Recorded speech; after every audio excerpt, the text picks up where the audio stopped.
집을 사면 부자가 된다라는 믿음에 상대적으로 저평가된 지역을 찾아서 나중에 조금 이익을 보고 싶다 이런 얘기를 하고는 있지만 대부분의 지역이 지금 고평가되어 있다고 보시면 돼요. 대장 아파트가 아니고 그 주변에 있는 아파트들은 1년이든 2년이든 그 안에 거래가 안 되는 경우도 많거든요. 평생 벌어서도 집 한 채 못 사는 정도의 가격 수준을 보이고 있다는 거거든요. 버텨낼 수 있을 것인가?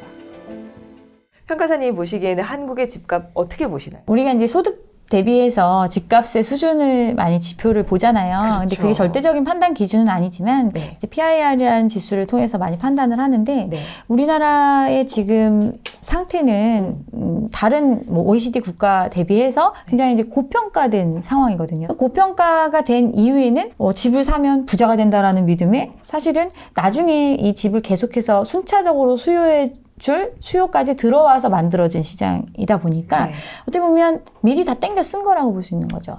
그러다 보니까 이제 고평가다 얘기를 하고 뭐 상대적으로 저평가된 지역을 찾아서 네. 나중에 조금 이익을 보고 싶다 이런 얘기를 하고는 있지만 네. 그 고평가와 저평가를 논하기에는 대부분의 지역이 지금 고평가되어 있다고 보시면 돼요. 그러니까 이게 어느 정도 거치고 나야 여력이 있을 것이다. 이런 걸 판단할 수 있는데 지금은 아직은 이제 때가 아니라고 생각을 합니다. 네. 서울의 신축 아파트 PIR이 너무 높다. 버블 조짐 경계라는 기사도 보이고요. 일본은 10년이네요. 네. 우리나라는 26년 정도. 그러니까 대부분 이제 OECD 국가들 같은 경우는 네. 10년 정도에서 13년, 15년 뭐 이 정도 봐요. 근데 우리나라 지금 26년 이렇게 얘기가 나오고 있거든요. 이 얘기는 평생 벌어서도 집 한 채 못 사는 정도의 가격 수준을 보이고 있다는 거거든요. 그렇죠. 근데 집이라는 것도 결국은 국지적인 이 시장 안에서 소화돼야 되는 물건이에요. 그렇죠. 그러면 결국은 이 물건을 사줄 사람이 뭐 미국에 있는 사람이 이 집을 사주는 게 아니잖아요. 대부분은 이 안에서 이 시장 안에서 수요해줘야 되는데 그 사람들이 살 수 없는 가격 수준을 보이고 있다. 네. 그 얘기는 어떤 버블이 많이 끼어 있다. 그렇죠. 그런데 그런 부분들이 결국은 소득이 받쳐주지 않고 경제 규모가 받쳐주지 않으면 그 거품이 제거될 수밖에 없는 과정으로 가니까 그렇겠죠. 이제 이런 것들을 생각을 해보면 과거에 이제 우리가 버블 세븐을 경험했던 것처럼 상황이 조금 정리가 돼야 우리가 옥석을 가릴 수 있지 않을까 생각합니다. 그렇다면 적정가는 어떻게 파악을 해야 되는가도 궁금해요. 아무래도 그 부분에 대해서는 우리 평가사님께서 부동산 가격을 매기는 일을 하시잖아요. 가격을 볼 때는 이제 세 가지 측면을 고려해서 가격을 판단을 해요. 그게 이제 시장에서 얼마에 거래될 수 있는지, 그 다음에 이 물건을 만들어내는데 얼마나 돈이 들었는지, 이 물건이 얼마만큼의 수익을 줄 수 있는지, 그러니까 수익, 비용, 시장성 이 세 가지가 어떤 가격의 삼면성이라고 볼 수 있는 거거든요. 네. 이런 것들을 고려해서 가격을 판단을 하는데 주거용 그러니까 아파트 같은 경우는 시장에서 얼마에 팔릴 수 있는지가 어떻게 보면 주된 판단 기준이 되죠. 네. 그러면 이 시장성 안에 보통 이제 그 부동산 아파트의 가치를 평가할 때 뭐 교통, 뭐 학군, 편의시설, 입지 뭐 이런 얘기들을 많이 하잖아요. 그것도 어떻게 보면 이 시장성에 다 들어가는 부분이라고 할 수 있을까요? 그렇죠. 그리고 실질적으로 이제 아파트 같은 경우는 평가를 잘 안 해요. 왜냐하면 시세를 많이 우리 공개되어 있기 때문에 그걸 굳이 평가사한테 물어봐서 이 가격을 정할 필요가 없거든요. 또 자세히 들여다봐야 되는 게 하나 있는데 네. 뭐냐면 사람들이 많이 아는 아파트 있잖아요. 네. 그리고 거래가 빈번한 아파트. 그런 경우는 지금 어떤 현실이 조금 반영이 돼요. 그런데 대장 아파트가 아니고 그 주변에 있는 아파트들은 1년이든 2년이든 그 안에 거래가 안 되는 경우도 많거든요. 그렇죠. 다 전국적인 기준으로 보면. 그러면 그 지역은 생각하기로는 어떻게 보면 대장 아파트보다 더 비싸게 호가나 이런 것들이 형성되어 있는 경우도 많거든요. 네. 실거래가 찍히기 전까지는 사람들이 계속 나는 이 가격이야 이렇게 생각을 하니까. 네. 그래서 이제 이 어떤 보여지는 가격이 전부 다 이게 밸런스가 맞다 이렇게 판단하기는 좀 어렵지만 그런 부분들을 그래서 항상 염두에 둬야 되고 그 지역에 가서 2단지와 2단지의 어떤 상대적인 우위 어떤 부분에서 이건 좀 더 좋은 점이 있고 이런 걸 이제 판단할 수 있어야 된다는 거예요. 그러니까 지금 뭐 이제 거래가 빈번하지 않은 시장이기 때문에 거래가 빈번하다 대장주나 뭐 많이 인구에 해자되는 아파트가 거래가 활발한 이유는 그만큼 많은 사람들이 관심을 갖고 있고 어떤 시장의 상황이 불안정할지언정 그래도 이 시기에 이 시장에 들어오려고 하는 사람들이 있는 시장이거든요. 그렇죠. 근데 나머지는 안 그래요. 그 주변에 수많은 아파트가 있는데 어떤 아파트들은 아예 거래가 없거든요. 네. 그런데도 가격 수준은 이 옆 단지가 이 정도에 거래됐다고 하니까 우리 가격은 이 정도야라고 생각하고 있거든요. 그렇죠. 그러면 이제 그 판단을 좀 할 수 있겠죠. 브랜드명도 중요하고 뭐 여러 가지가 있겠지만 결국 시간이 지나면 지날수록 관리의 문제가 많이 부각이 되거든요. 어느 정도 잘 관리가 되는 단지가 더 선호될 수 있는 거거든요. 그렇죠. 주거 환경이 더 깨끗하니까. 그래서 이제 임장도 중요하고 현장을 파악하는 게 중요하다고 볼 수 있는 거죠.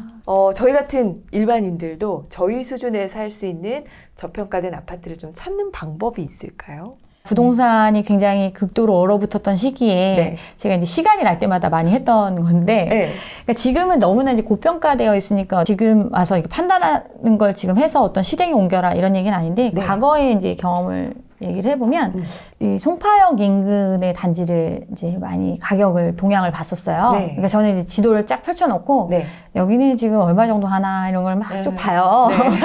그러니까 시장에 사람들이 관심 없을 때 어떤 시세가 안정적이니까 이제 상대적으로 낮은 것, 높은 것 이런 게 보이잖아요.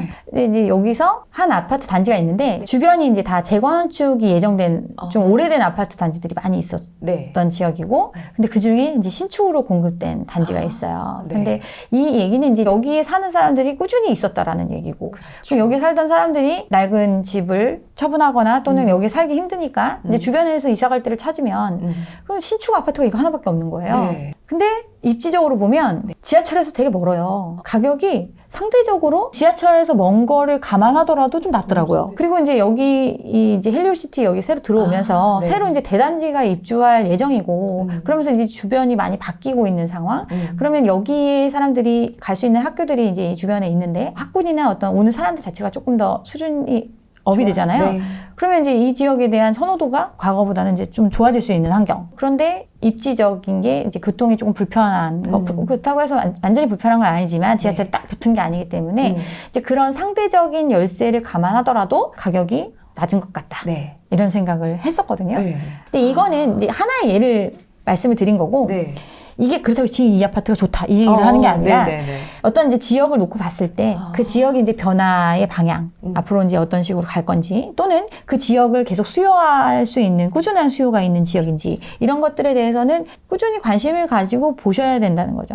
그래프 보면 이제 제가 봤었던 시기가 요쯤이었어요. 요즘 6억 5천 정도 했었는데 가격이 상승하던 시기에 급등을 하더니 이제 최고가가 16억 6천 정도까지 찍었다가 이제 최근에 이제 좀 줄어들어서 네. 여전히 이제 좀 높은 수준이긴 한데 뭐 대부분의 아파트들이 굉장히 급격한 상승을 보였기 때문에 이 단지가 뭐 엄청난 이익을 줬다 이런 건 아니지만 네. 근데 이제 어떤 그런 판단을 할 때 이런 요소들을 좀 보면서 판단을 하셨으면 또 그리고 관심을 가지셨으면 이렇게 생각을 합니다. 사람들이 이제 저평가됐다고 얘기를 하면서 관심을 갖기 시작을 하면 네. 이제 오르겠죠? 정상적인 수준으로 네, 올라가는 네. 거니까 그래서 뭐 이제 투자에 대해서 막 이렇게 어드바이스를 해주시는 분들이 여기가 저평가됐다고 이야기를 하죠. 그러면 이제 사람들이 관심을 막 갖게 되고 그렇죠. 그러면서 가격 상승이 일어나고 네. 그러면서 이제 일정 부분 그가 말했던 게 현실화되는 제 얘기는 이 지역에서 뭐 예를 들어서 집을 산다고 할 때도 그러면 내가 이 동네를 수요하는 사람이고 그렇다면 이 지역에서 내가 이 집을 사도 충분히 나와 비슷한 생각을 해서 들어와 줄 사람이 있을 거다라는 판단이 들 수 있는 지역들이 있는 거죠.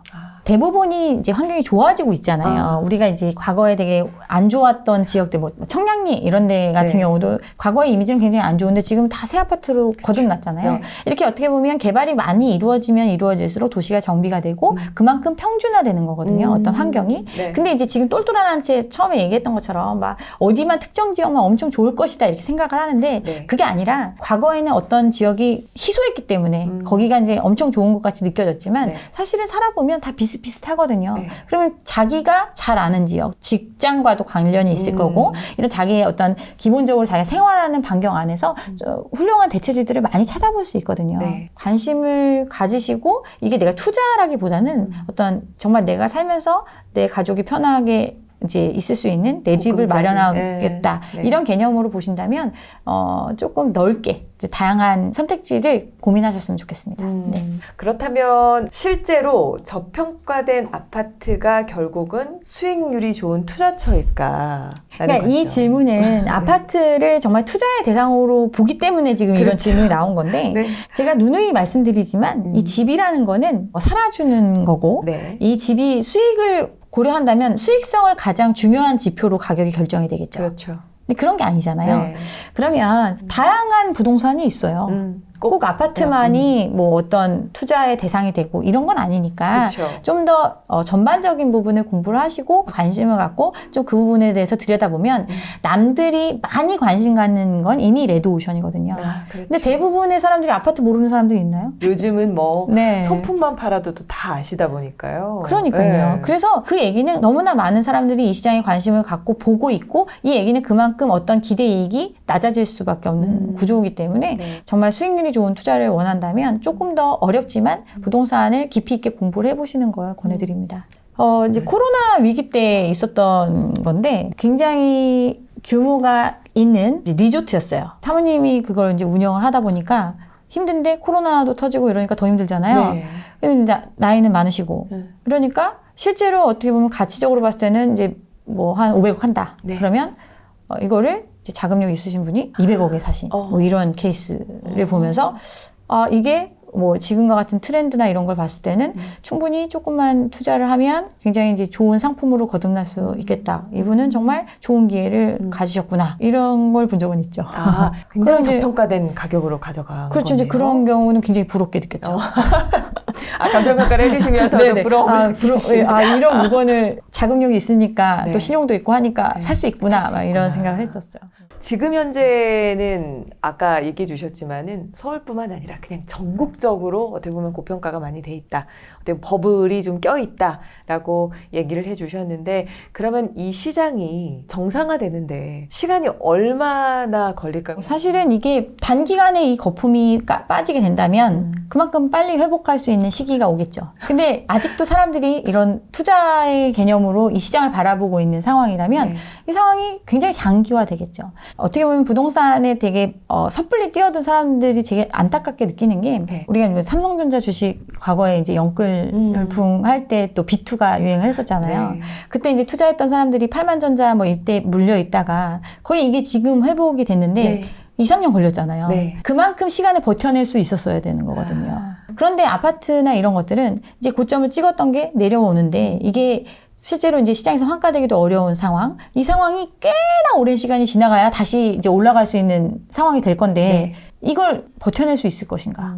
이런 걸 생각해보면 진짜 너무 섣불리 결정해야 되는 문제는 아니라고 생각을 합니다. 나를 지킬 수 있는 거는 내가 그 상황을 현실적으로 판단할 수 있는 눈을 갖지 않으면 투자에 섣불리 나서지 마라. 이렇게 말씀드리고 싶습니다.